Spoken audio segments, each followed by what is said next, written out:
મિત્રો N7 ગુજરાતી ન્યૂઝમાં આપનું હાર્દિક સ્વાગત છે। સમાચારની વાત કરવામાં આવે તો કતારગામ અને મૈધરપુરામાં થઈ હતી લૂંટ। વહેલી સવારે આવતા પેસેન્જરોને રિક્ષામાં બેસાડી અવાવરૂ જગ્યાએ લઈ જઈ લૂંટી લેતા લૂંટ મામલે પોલીસે તાત્કાલિક કાર્યવાહી હાથ ધરી રિક્ષામાં બેસાડી લોકોને લૂંટી લેતી ગેંગ ઝડપાઈ। મુખ્ય આરોપી ઇમરાન સામે અગાઉ 27 ગુના નોંધાઈ ચૂક્યા છે।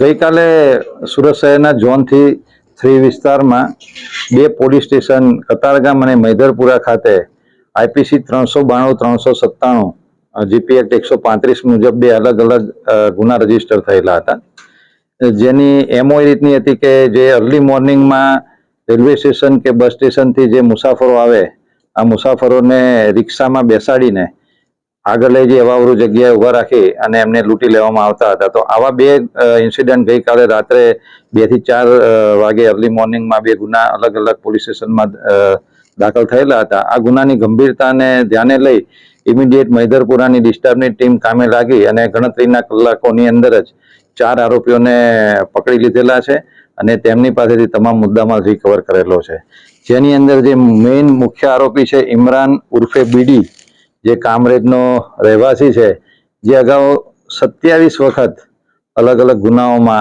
ગુનાઓમાં પકડાયેલો છે। તે સિવાય એક સગીર વયનું બાળક પણ છે। એ સિવાય ઉધના ભાટેના વિસ્તારનો રહેવાસી અસલમ બોબડો અને બીજો એક નજામુદ્દીન શેખ, આમ કુલ 4 ઈસમોને અટક કરેલા છે। એમાં જાણવા મળેલ છે તેમ બીજો એક અન્ય ઈસમ છે જે આરોપી એ હાલમાં સલાબતપુરાની અંદર એરેસ્ટ કરેલો છે, જે અન્ય કોઈ લૂંટના ગુનાની અંદર પણ એ આરોપી છે। આમાં 4 જે ગુનેગાર છે એ આ પ્રકારની કામગીરી કરવામાં માહેર છે અને મૈધરપુરાની પોલીસે ગણતરીના કલાકોમાં જ આરોપીને મુદ્દામાલ સાથે જબ્બે કરેલા છે અને આગળની કાર્યવાહી હાથ ધરેલ છે।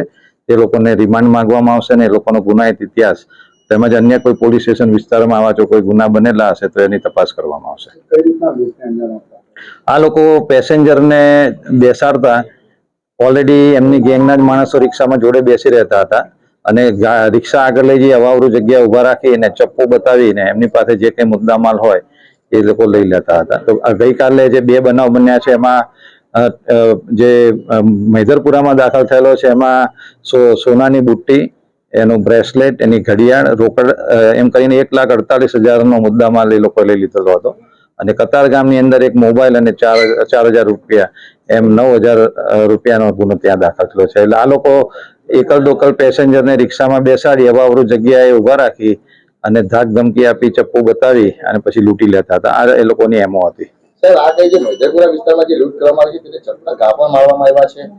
ચપ્પાનો ઘા નહીં, એટલે જયારે એને ઘરે ચપ્પુ મૂકીને માગવામાં આવ્યો અને પ્રતિકાર કરતા એના પગ ઉપર એને ઘસરકો મારેલો છે, એટલે એ લોકો ચપ્પુ જોડે રાખીને આ રીતે એ લોકો કામ કરતા। એટલે 392, 397 આઈપીસી મુજબ ગુનો દાખલ કરેલ છે। કતારગામ અને મૈધરપુરામાં બંનેમાં આ આરોપી છે? હા, બંનેની અંદર આરોપી છે અને કદાચ સલાબતપુરામાં પણ એક કદાચ ગુનો દાખલ થયો છે જેની તપાસ ચાલુ છે। આભાર।